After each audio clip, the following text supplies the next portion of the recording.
Bismillahirrahmanirrahim. Assalamualaikum. Jadi hari ini kita akan teruskan kepada subjek asas sains komputer tingkatan 1 untuk unit penambahan dan penolakan nombor perduaan dalam menterjemah kod ASCII. Okey. Sebelum itu kita lihat dahulu ya. Okey, standard pembelajaran yang perlu kita capai, okey, yang murid-murid perlu capai di akhir pembelajaran, iaitu murid boleh menggabungkan kemahiran operasi tambah dan operasi tolak nombor perduaan dalam menterjemah aksara pengukuran ASCII. Kita tengok standard prestasi, okey, ada 3 tahap, okey, untuk topik ini. Okey, standard prestasi yang KP4 mendapatkan nilai perwakilan ASCII bagi aksara yang diberi dengan melakukan operasi tambah atau tolak berdasarkan aksara dan nilai perwakilan. KP5 membuat justifikasi. Justifikasi ni maksudnya membuat reason, okey, sebab terhadap pilihan operasi yang digunakan dalam menentukan perwakilan ASCII berdasarkan aksara dan penilaian perwakilan yang diberi. TP6 mencadangkan satu sistem nombor baharu berdasarkan pengetahuan sistem nombor yang telah dipelajari. Okey, ini adalah standard pembelajaran dan TP ataupun tahap penguasaan yang murid boleh capai. Okey. Kita imbas semula. Okey. Sebelum ini kita telah pun belajar okey bagaimana komputer memproses nombor perduaan yang mempunyai 2 digit iaitu 0 dan 1.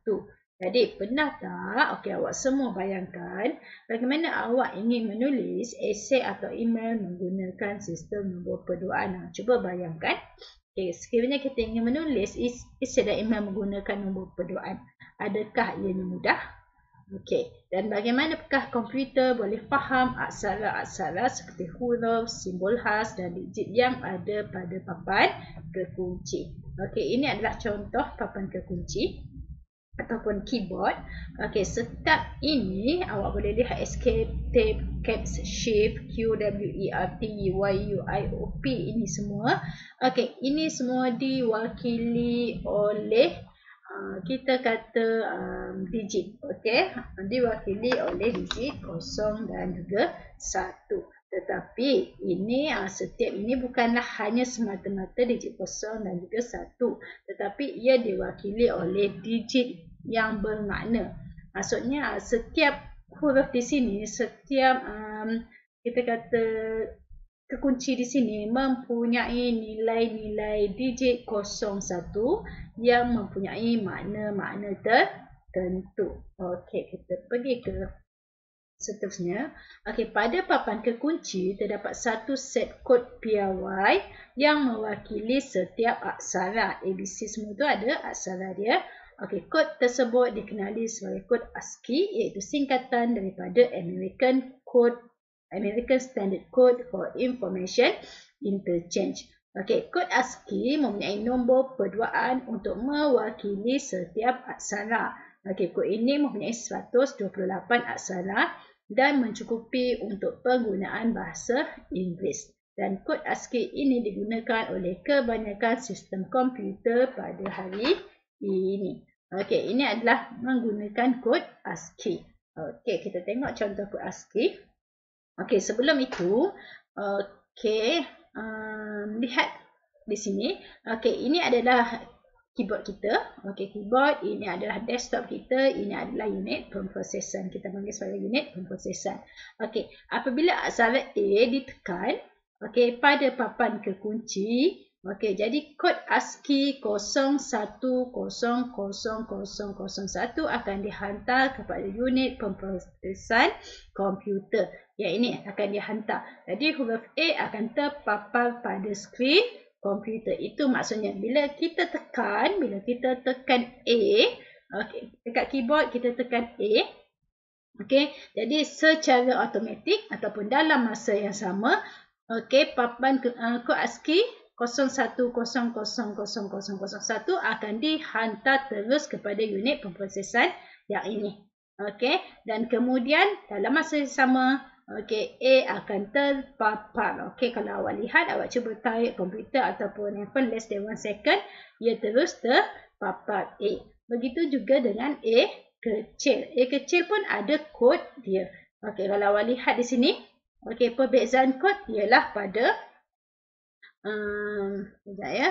Okey, perbezaan kod ialah pada okey di sini. 0, 1, 1. Okey. Okey, nampak di sini 0, 1, 1, 0, 0, 1, 0, 0. Ini yang membezakan dia. Okey. Tapi di hujung 0, 0, 0, 1 still sama. Jadi, okey. Sebab itu dalam komputer, kita tak kata, bila dalam asasan komputer, kita tak kata A sama dengan A. Tidak. Okey. Di dalam sistem komputer, okey, A ini tidak sama dengan nilai A. Ini ya, betul. Okey. Jadi, unit pemprosesan nombor 5 awak boleh tengok. Okey, apabila aksara 5 pada papan kekunci ditekan. Okey, kita tekan 5 pada papan kekunci. Jadi, kod ASCII 00110101 akan dihantar kepada unit pemprosesan komputer dan angka 5 akan terpapat. Begitu juga dengan aksara alias. Okey, pada papan kekunci ditekan, jadi kod ASCII 01000000 akan dihantar kepada unit pemprosesan. Ini adalah proses kerja. Okey, bagaimana kita manusia berkomunikasi dengan komputer. Apabila kita tekan A dalam masa yang sama, okey, unit pemprosesan akan menukar A itu kepada kod mesin yang mudah difahami oleh komputer, dan selepas itu komputer akan transfer okey untuk paparan kita okey melalui desktop dengan nilai A. Okey. Kita tengok seterusnya. Okey, saya kena padam dahulu. Ya. Okey, ini contoh. Okey, ini adalah contoh kod ASCII. Bukan contoh, ini adalah kod ASCII dalam nombor perduaan dan aksara yang diwakili. Okey, awak boleh lihat di sini. Okey, setiap kod, even ruang ataupun space bar yang selalu kita tekan pun mempunyai kod ASCII dia. Sebab itu, okey, kalau awak lihat di sini, okey, ini adalah type komputer. Okey, yang ini pun ada dia punya kod ASCII. Jadi awak boleh lihat di sini kod ASCII-nya. Okey, setiap kod ini, okey, ini adalah 0010. Okey, kemudian 0011. Kemudian 0101. Kemudian 0100. Lagi mana lagi? 0110. Okey. Dan juga 0111. Ini semua adalah kod-kod ASCII number.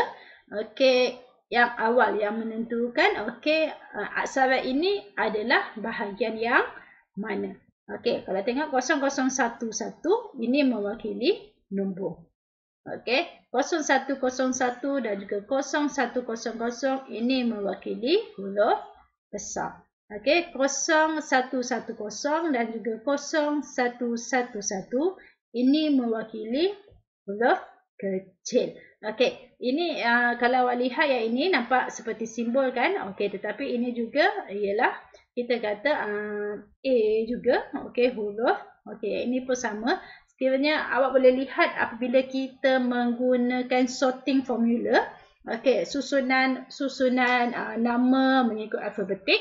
Okey, yang ini dia akan mempengaruhi kedudukan susunan nama-nama kita. Okey ya.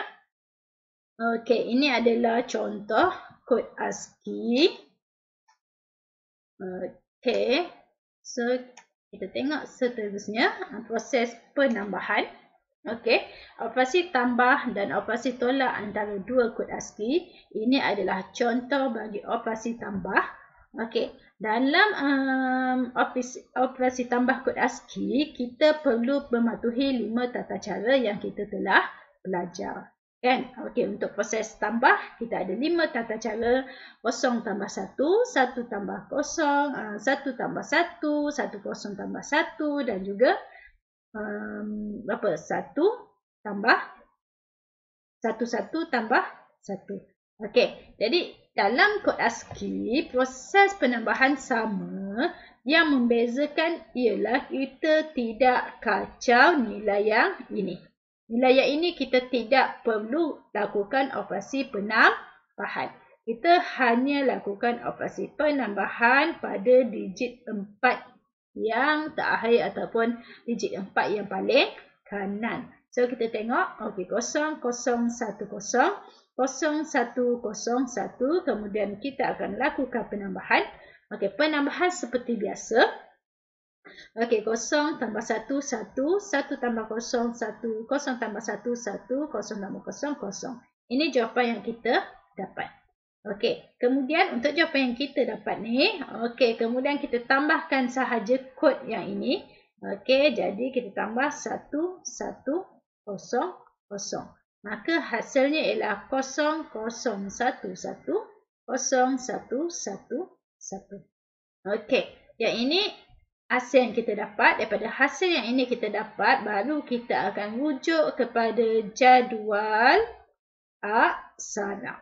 Okey, berapa nilai yang ataupun apa abjad yang kita dapat?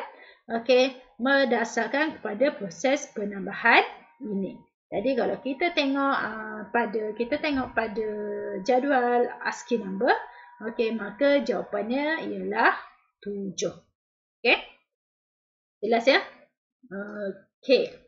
Asalnya ialah 7 kalau kita tengok semula. Okey, di sini.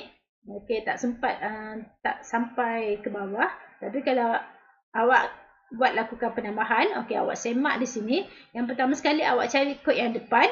Okey, ini adalah kod 0011.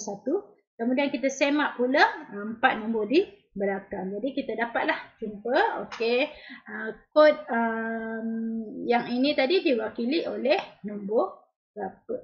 Okey, ini untuk operasi tambah. Kita tengok pula operasi tolak. Sama juga konsep dia.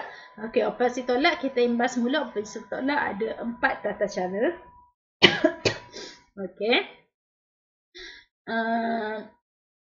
Sama, yang ini kita abaikan. Kita tidak perlu laksanakan peniraan. Okey, kita hanya lakukan penolakan daripada 4 nombor yang paling kanan atau yang paling akhir sekali. Okey, 1000 tolak 0111. Okey, hasilnya kita akan dapat 0001. Jadi, bila kita dah dapat nilai, kemudian kita tambah nilai yang ini, kita letak di sini. Okey, kita akan dapat nilainya ialah 00110001. Dan bila kita semak dalam jadual aksara, ia diwakili oleh aksara ataupun diwakili oleh nombor 1. Okey. Okay, next. Ada lagi? Okay, dah habis. Ini yang last kali aktiviti berfikir kod rahsia. Okay, macam mana nak menterjemah kod rahsia? Berdasarkan jadual panduan di atas, terjemahkan kod rahsia di bawah. Okay, ini adalah kod rahsia. Cuba anda terjemahkan. Okay, macam mana nak buat? Saya ambil contoh. Okey, setiap ini kita tahu ini adalah 2 naik ke atas. Ini naik ke atas. Okey.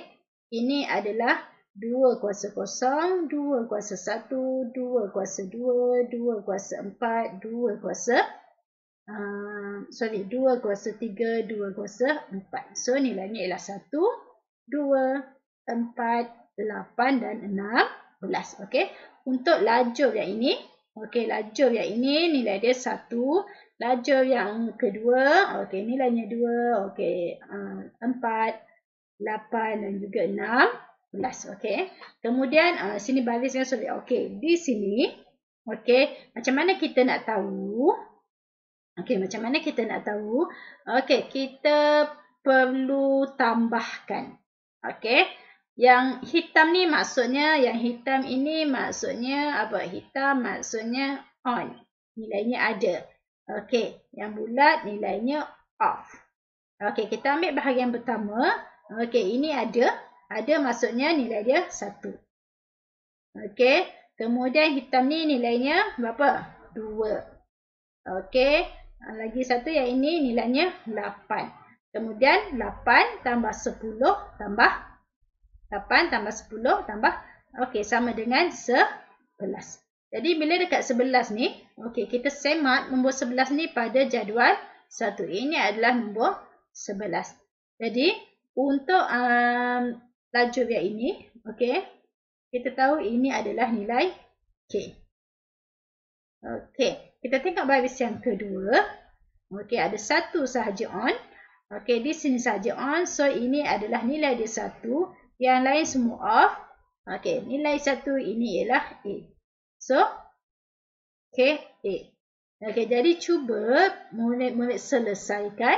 Okey, pecahkan kod rahsia ini supaya menjadi satu ayat yang difahami. Okey, itu saja untuk sesi pembelajaran kita pada hari ini, insya-Allah. Okey, kita akan sambung topik yang seterusnya selepas cuti persekolahan berakhir. Okey, itu saja. Assalamualaikum.